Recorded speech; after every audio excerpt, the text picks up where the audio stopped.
Hello and welcome to Vlogmas Day 14.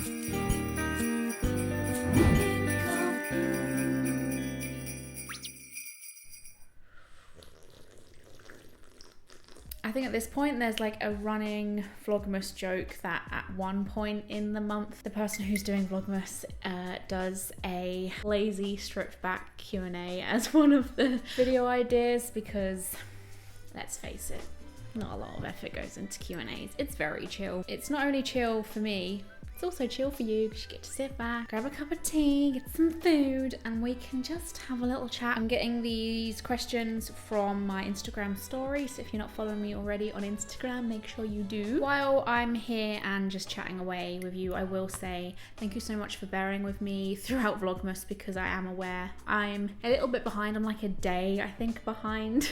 I don't even know what the official rules, who even started Vlogmas. Either way, these videos are, some of them are literally filmed, edited and uploaded on the same day, hence why I got so behind at one point. I had hoped to do some pre-recording, but no videos are pre-recorded. So yeah, let's just chat. I was gonna make a really elaborate cup of hot chocolate, but it's currently 7:30 and I need as much coffee as possible because I need to power through Vlogmas.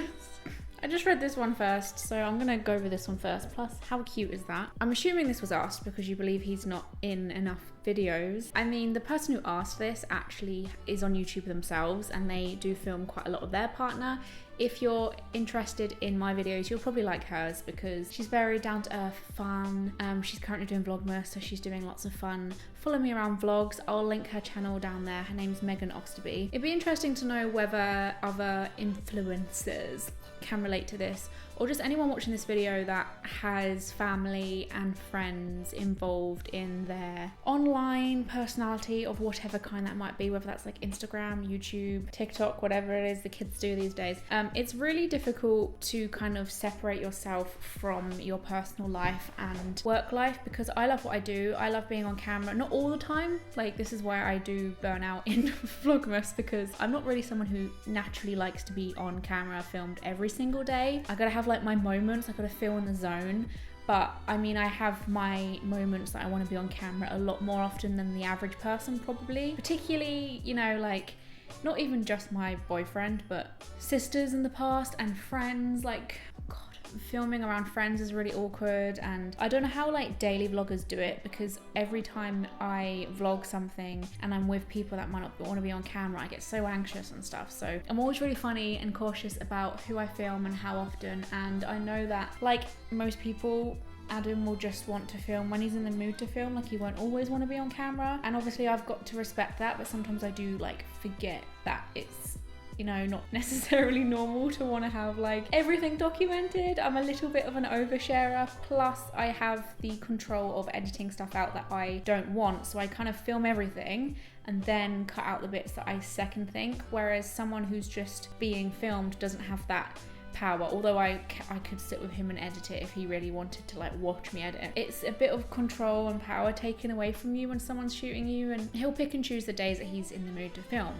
I usually have certain video ideas and I'll suggest them to him and be like, if there's any point this month that you fancy filming, let me know because this is what I want to do. I want to do that, I want to do this. You know, sometimes we'll forget about those ideas, so then time ticks away and the next minute I'm like, I haven't filmed with Adam for ages. So if that is something that you're more intrigued about, like if anyone watching this video would like kind of more kind of couple content, I know that sounds a bit cringe, but you know what I mean, like if you would like to see Adam in more videos, if you're vocal about that and let me know in the comments, then I'm aware of that. I mean, Adam would also love to hear that people want to see him more, so he'll probably be more inclined to come in if he sees the comments, just saying. But that's literally just the same as someone saying to me like, can we take a photo? Like a friend saying to me, can we take a photo? And I'm just like, they're like, not today, Susan. This is a good question. If I could go back in time and give myself in January some advice for the year ahead, the bottom line would literally just be to not panic. March was literally one of the scariest moments I ever went through because my anxiety was just on an overdrive. It was weird. I was almost kind of so anxious about things, I kind of went numb and I like blanked out a lot of those weeks because I'm usually quite like a nervous thinker anyway. But then when I get into really bad moments, like when actually scary things happen, like family members get ill or like something like bad news of some kind comes about, that's when I actually like go quiet and like I'm not vocal about my overthinking, and I'm a bit more distant to everybody, and that is when I'm struggling actually, more so than when I'm like openly telling people all these like anxious crazy thoughts I'm having. So the bottom line would be, you're gonna see the end of it, like you're gonna come out of it and it's gonna be fine, because at one point it was what was getting me about the beginning of the whole pandemic was the fact that everyone was very much talking in the moment and in the now. No one knew the future and what was going to happen and how it was going to go down, and like that freaked me out, because I've spoken about this in a video before, and I will link that video actually that I made about like my thoughts and feelings in the pandemic. When you're an anxious person, you rely on the future. If you're a depressed person, you rely on talking about the future and how positivity and how there is an end and how we will make it through. That is what anxious and depressed people rely on. So I found it quite toxic that people in the news and just on TV and articles online, we were all using words like unsure of our future, like unpredictable times and stuff. That just threw me out of whack a little bit, and because of that, I would say basically the same stuff that Adam said to me to make me feel better actually. Sobbing into his little arms because I got really worked up the very first like day, night, evening, whatever, that we went into lockdown. I freaked out, and he was just basically like giving me the kind of maths and the science behind the issue and being like, look, the chances of you getting ill are very small, the chances of other people getting ill or like seriously ill is very small. And we were like discussing like a vaccine and how far science has come and what scientists will be able to do for us soon, and now we're in that point where we are seeing evidence of that, and I would just, you know, tell my old self that basically. This whole time Adam knew what he was talking about. Enjoy the silence, the peace, the like pause, because everything, as boring as it's been, part of me is preparing mentally for the loudness again, the hustle and bustle again, the quickness of life and things just being constant again, because I think we're so used to this weird state of like pause. And it's also been really nice to just enjoy no FOMO. Like sometimes when I have weekends in, evenings in, I'm wondering what my friends are doing, what I could be doing with my life, like, oh, I'm missing out, there's so many great things happening right now. I haven't had FOMO for an entire year and it's felt beautiful. I've always been such a conflicted introvert. Like I love my nights in, I like staying in, I like not doing much, but then I also just love making memories and doing crazy things and being spontaneous, and if I don't have little pockets of that throughout, I get really agitated and I just need more charge after they happen. Utilize your time, not in the sense of like make sure you're constantly busy, because that was another thing that I was noticing in the pandemic. You were kind of getting weird looks if you were telling people that you've done nothing for the whole lockdown. Like, who cares if you don't want to do anything? So I would just say, like, Ellie, like, get stuff done, like set goals for things that you want to create, just make stuff, keep yourself busy, keep your head down, and time will fly quicker and you'll get more things done and you'll feel good about yourself, because productivity is something that increases my mood. If I have one unproductive day, I can literally feel shit about myself for an entire week. So, ooh, if you're young, I don't know. Oh, that's such a good question. See, at first I thought the question meant if I could go back in time, would I still do what I did? But it's more interesting that you've asked, would I do it if I was younger now? I reckon I would be like most people and in the same boat as most of my friends who watch influencers, enjoy them as an audience, daydream every now and again about that lifestyle, like think about how cool it would be to make content online and to make a living from that. But I don't think I would have actually pursued it in this day and age.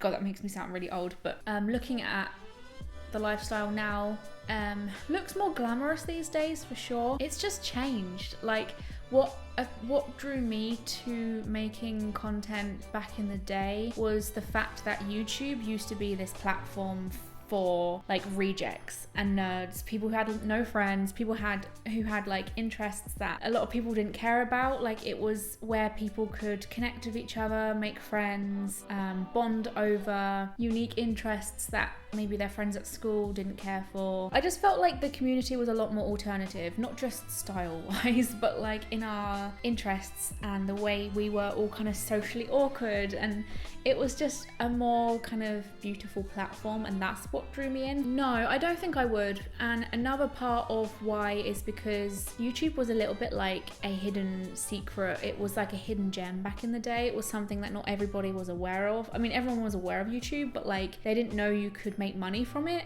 and they didn't know you could get all these cool opportunities from YouTube. So as a kid, I thought that it was like this kind of underground hobby that like my teachers and like adults wouldn't know about, and a lot of my friends wouldn't know about. And then when they did find out, they were always like shocked about what it was capable of bringing, and like it was like people were generally quite impressed by it, and they thought, wow, that's really cool. And it was almost like a good feeling to know that you've discovered this like really cool community and this cool way to make money during college and stuff, doing something that you would never think would make you money.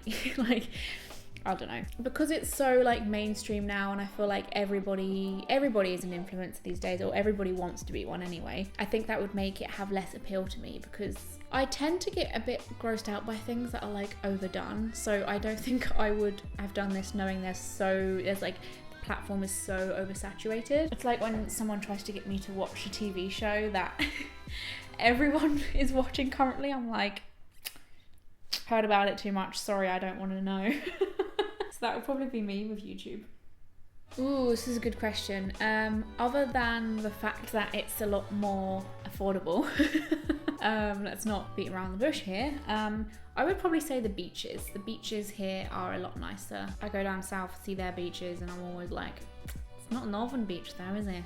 Interesting that this was a question, because I don't know if you remember, but one of my New Year resolutions was literally to get a lip piercing here. Been so long since I've even thought about that, I can't even remember what that piercing's called. Anyway, I really wanted to get it done. I still kind of do, not as much as I did, but I still like would be like, fuck it, let's try it. But obviously lockdown hit in March, and I know some people have gone and got tattoos and piercings and all sorts during the pandemic, but I've put off everything. Like doctor's appointments I'm supposed to be on, like I was supposed to see a friggin' what are they called? Physiotherapist this year for my knee. Haven't done that. I haven't gone to eye appointments that I'm supposed to go to. The dentist I was also supposed to do this year. I think I would actually rather get a tattoo now. I can't remember if tattoo was on my New Year resolution list, but I'm more intrigued about getting a tattoo than I am getting my face done now. My face pierced. The way things are going now with the vaccine and everything, I'm assuming that life is going to get more and more normal, and by the time March comes next year, I can start doing all of these things and looking after myself again. That is not advice I give to anyone, by the way. Continue going to see professionals if you need to see professionals. I'm just a little bit of an anxious, paranoid mess. Sorry, I just realised my necklace has been hanging that whole time. I bet that's so annoying to watch back. I'm so sorry. I think my main issue is the fact that all of these different things I can't go with someone else, and I'm a bit of a pansy when it comes to health stuff on my own. Even with, well, my eye optician would be fine to go on my own, but because it's a new place, I haven't gone since I moved here. I'd want to go with someone. Anyway, moving on. Cute question. Oh, like most years, I never really ask for anything as much as like my friends will from their family members, or like even partners and stuff. The gifts that I usually ask for Christmas or birthdays are usually quite boring and sensible. Like there might be something to help with video stuff, or it'll be like furniture. For instance, this Christmas I asked for a bookcase. I know that's not that exciting, but freaking storage. I always need storage. Storage is so valuable. You get older and you realize the value in storage. I was going through some of my stuff the other day in the spare room that I still haven't unpacked, and I'm like, where is all this crap gonna go? So I asked for a black bookcase, which is literally right there. I will leave a link to the video where I put that well, Adam put it together, let's be real. In VLOGMAS actually, a few days ago now. I've asked for a pendulum this year, like a little Those things you hang on chains and you like ask it questions and it moves yes or no. That's literally all I've asked for. Well, there must be other things I've asked for. I don't know. Candles, can never have too many candles. But I do have big dreams of having a fat ass fabric sofa to lay my little booty in. Maybe some clothes. I have hinted at a few clothing pieces that I've liked to people, but I don't know. I do have a little Amazon wish list if you want to have a look at that, just saying. Where should you start when considering making YouTube videos? Where should you start? I know this sounds cringe, but literally start where your heart lies. Like, what community do you fall into? What videos do you watch? What content do you vibe with? Just fall into that head first. Just go and create stuff for those people, you know, like find your tribe and create stuff for them. Because the minute you just put effort into it because you want to be this luxurious influencer, you want loads of money, or you want attention and fame, like that's gonna last like 2 months. You want to really focus on a niche, and if you do that, I think the rest will sort of fall into place, because you'll realize your exact kind of video type you should be making, like the format, the way it's made, the way you speak. Are you on camera? Are you not on camera? Are you demonstrating something? Is it a tutorial? Is it chatty? Is it formal? Is it informal? Is it silly? Is it fun? Is it serious? Is it education? Like, where you should start is with what you already have, equipment wise. So your phone, you know, there's loads of apps you can edit on now, or maybe don't edit for a good few first videos, and with what you already have when it comes to your interests too. So I wouldn't say don't make any huge investments, just and don't like don't maybe make videos on something that you're too new with, if that makes sense. Like, start with the things that you've got a lot of experience with, like whether that's knitting or cooking, and if that changes later on to a new hobby that you pick up and learn, then go into that.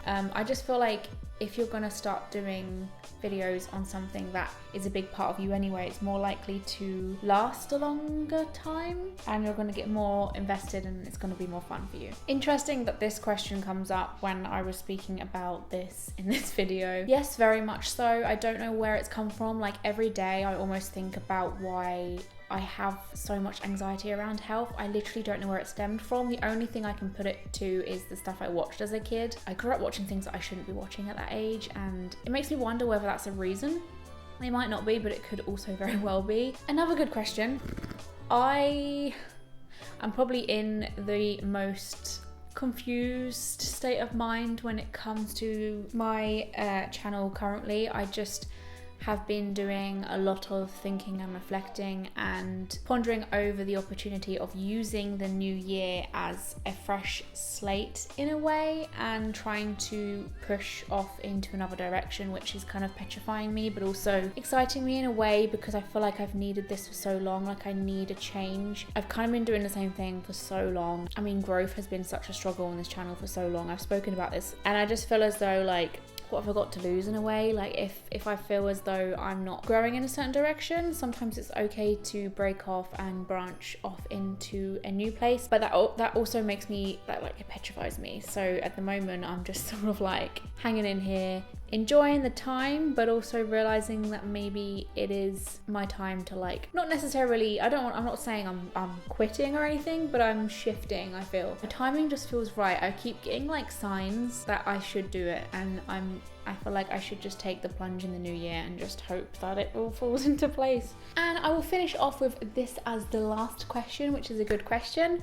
2020 has been a big year for my identity. I feel like I will always remember this year for two things: the pandemic, obviously, and self-discovery. I've made a lot of discoveries about myself. I understood myself more than ever in this year. Would I have done that without a pandemic? I don't know. I just feel as though if I was in a TV series, 2020 would be the year for me where my like character learns the most about herself. Discovers herself and what she is and who she is, and I feel like with my sexuality, with being pansexual and also polyamory, has been something which I feel more connected to than ever, and interested in understanding that a bit more, diving into that a bit more, and maybe even, I don't want to say the word experimenting, because that sounds like it's not serious, like taken seriously, and it's just this like concept that I could potentially drop. but it's more like, you know, testing the waters, realizing what that means for me, and just enjoying that process. Does that make sense? I'm gonna leave this here now. Hopefully you enjoyed this. If you want to see me do more Q&As, I haven't done something like this in so long. It feels kind of, I feel exposed. And then let me know. I'm on social media such as Twitter, Facebook and Instagram. I have a TikTok and I have a tarot reading Facebook page if you want to join me on there. I'm also on Patreon. Thank you to my biggest patrons. And I will see you tomorrow.